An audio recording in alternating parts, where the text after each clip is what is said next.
Hello,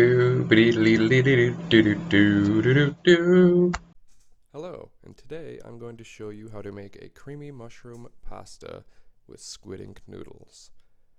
This dish will please anybody who loves mushrooms and anybody that loves pasta. First things first, we're going to get our pan going with a little bit of olive oil over medium to high heat.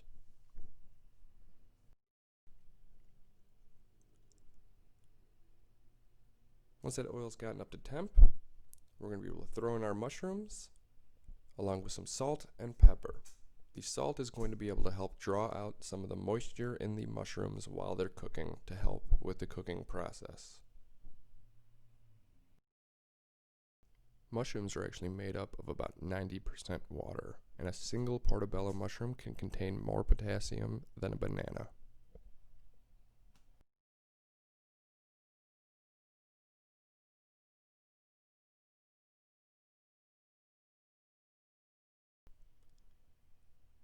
Be sure to give the mushrooms a stir, and stir them frequently, but not too often. You want them to cook. You don't want to keep on moving them around so much that they're not cooking.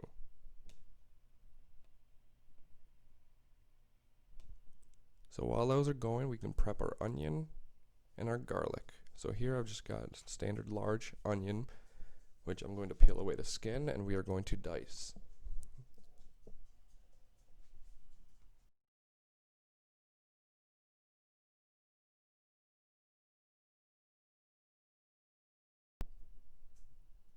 And to dice this, what we're going to do is we're going to do some vertical cuts all the way across the onion, making sure not to cut all the way through to the end so it can get held together, followed by 2 horizontal cuts, once again not all the way through. Be sure not to cut your hands, but then we're going to cut all the way down and make a nice dice out of it. It's okay if there's a few bigger chunks or, pieces that aren't cut all the way. It's all going into the same pot. Onions are some of the oldest vegetables that were used by the first modern civilizations.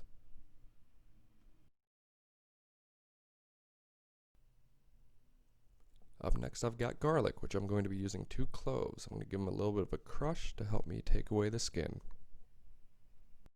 An interesting thing about garlic is you could actually use it to make a glue. The sticky juice that's in a garlic clove is often used as an adhesive, especially for delicate projects that involve fragile items like glass.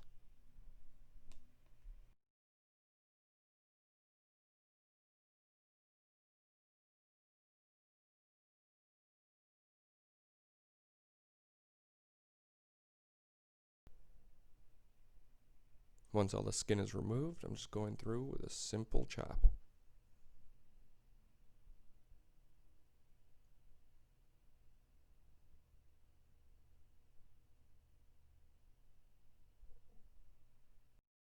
According to mentalfloss.com, garlic can clear up skin troubles as well. You can battle both acne and cold sores with garlic simply by slicing the clove in half and applying them directly to your skin. Hold for a bit, as long as you can stand. And while the smell might not be the best, the antibacterial properties of the miracle plant will speed along the healing process.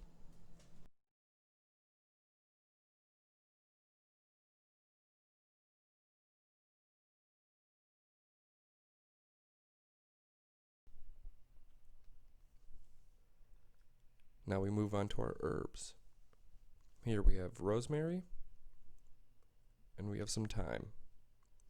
The rosemary, I'm going to want to remove the leaves away from the stem, which is actually pretty simple. You just grab one end and you kind of slide your fingers down and be able to remove them like that.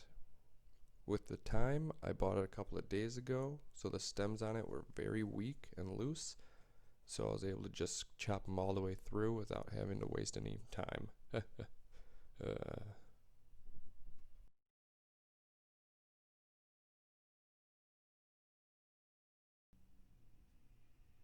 Notice while I'm chopping, I am using a back and forth rowing motion, being able to mix it all together to be able to get them uniform in size.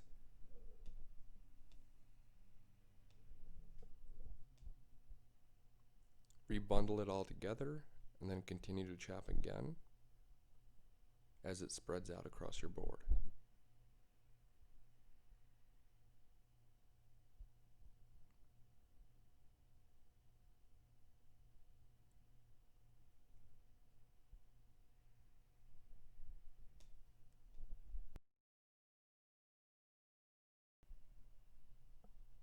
Now that we have our herbs all chopped up, we can move those off to the side until we're ready to use them.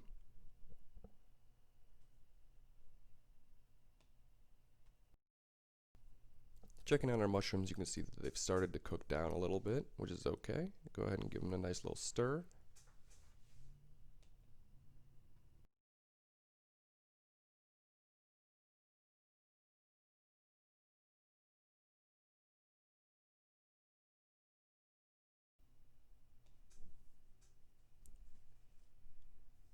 So you can see some of the moisture start cooking out of the mushrooms, which is perfect. Give them a little bit of a stir. I'm going to add in my garlic and onions now. Doing so, the mushrooms aren't fully cooked, so this way they're going to be able to finish the garlic and onions cooking along with the mushrooms. So nothing's overcooked and nothing's undercooked. Giving those a nice little stir together. You can still see that there's a couple of bigger chunks of onions in there, but that's okay.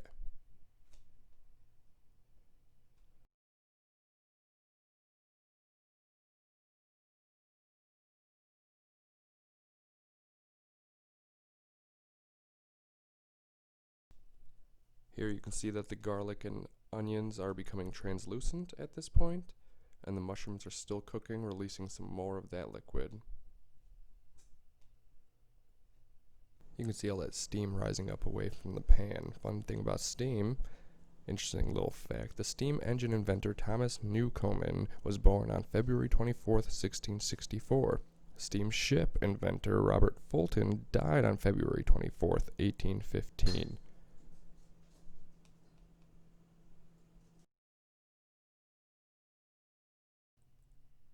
Here now I'm going to add a little bit of sage, just because I like the sweetness that it'll add to the dish. Not too much, because you don't really need that much.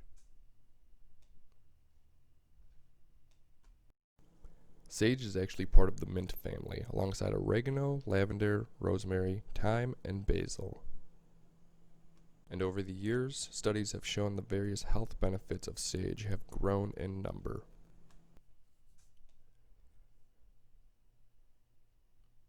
Now here I'm adding a little bit of a stock. I'm using a beef stock. However, you can use a vegetable stock as well, or a chicken stock even if you prefer.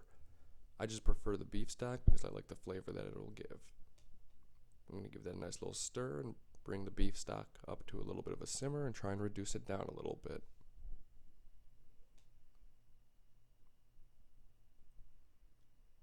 To which point now I'm going to be able to add my heavy cream. And here I added about 3 cups. I could have gotten away with probably 2. 3 was a little bit too much. But from here, I was going to bring it up to a boil and then lower the temperature and keep it at a simmer so it can reduce down and thicken.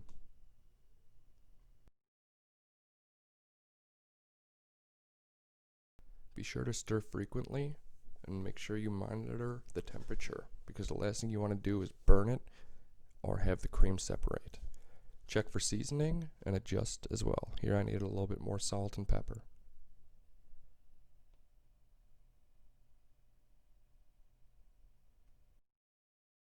An interesting fact about cream is it must be below 50 degrees to whip, and at 50 degrees or above it churns into butter rather than whips.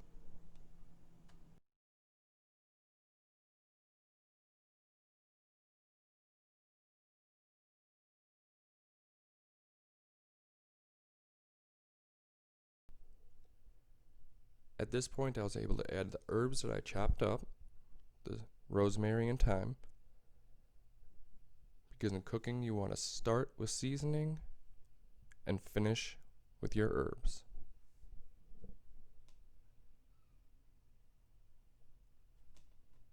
Speaking of herbs, Herb Brooks was born in 1937 and was a hockey coach.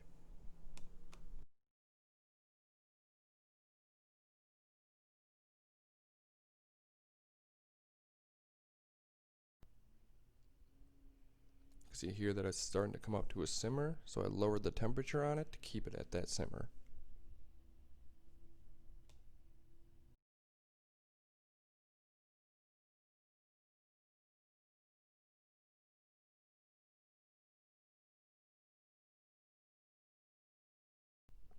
Now let's get our water going for our pasta. Easily just follow the directions that it has on the box for the pasta. For these noodles, it's said that it will only take about 3 to 4 minutes for them to cook. However, they actually took about 7 to 8 minutes. Once again, going back to the pasta sauce, you want to check for seasoning as you go along. Once again, a little bit more salt and pepper, but you can see that it definitely did start to thicken.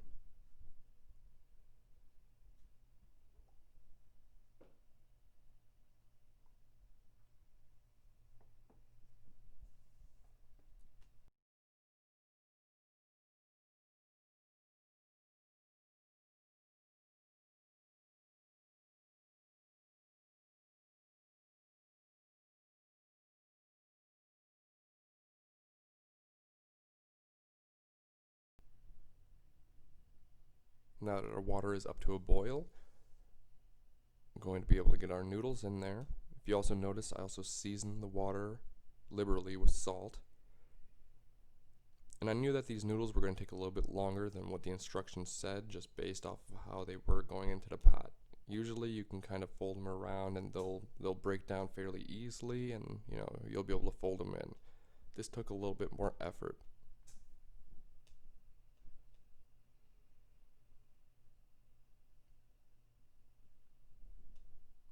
But when this happens, you just gotta take a little bit of time, and every little bit, just keep on trying to get them down into the water. The noodles will absorb and start to loosen, so you will be able to fold them in. It just takes a little bit of time.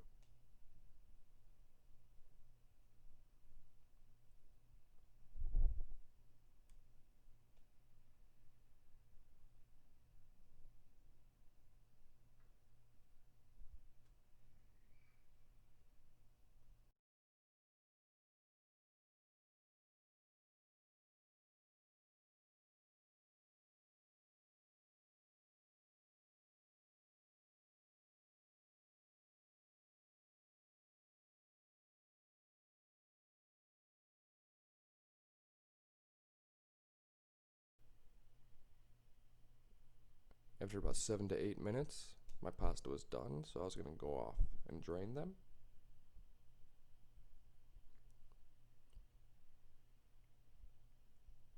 Normally people say to be able to reserve about a cup's worth of water to be able to help with the thickening and consistency of your pasta sauce. However, in this scenario, I did not.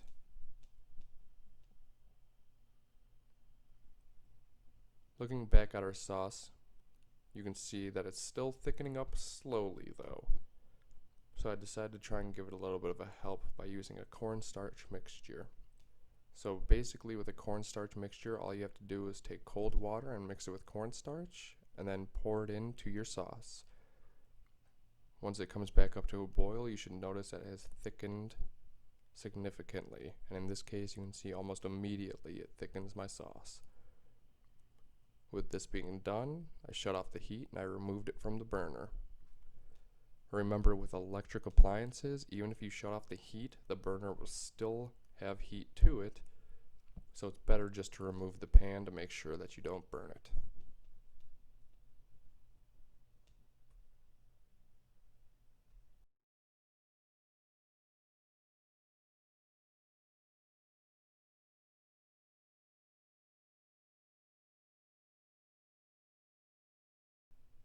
So to mix my pasta, I actually removed some of the sauce and put it into a different container to be able to mix all my noodles. Should I've gotten a bigger pot to mix this? Probably. Did it work out? Yeah, it did. But as I went through and mixed all the pasta together, I was able to add a little bit more sauce to my desire.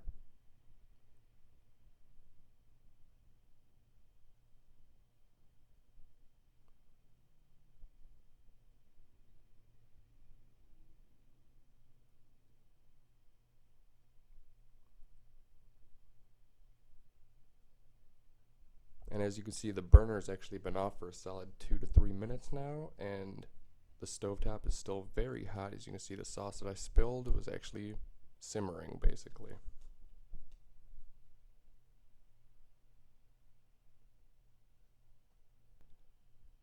So now that this is all mixed up, it's time to plate.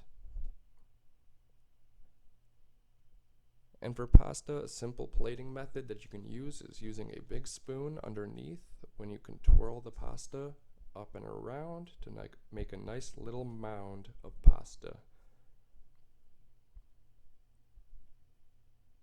You can see spinning to be able to get it all together, and it will resettle a little bit more considering that this sauce is still pretty loose. But gravity is going to do its thing. Be sure to clean up your plate to make it look nice.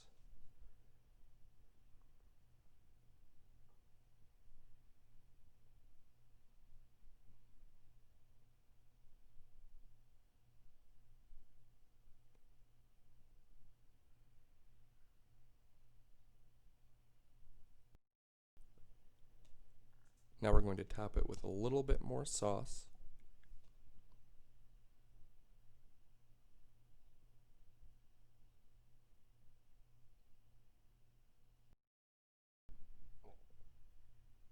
And we're going to finish it off with some parsley.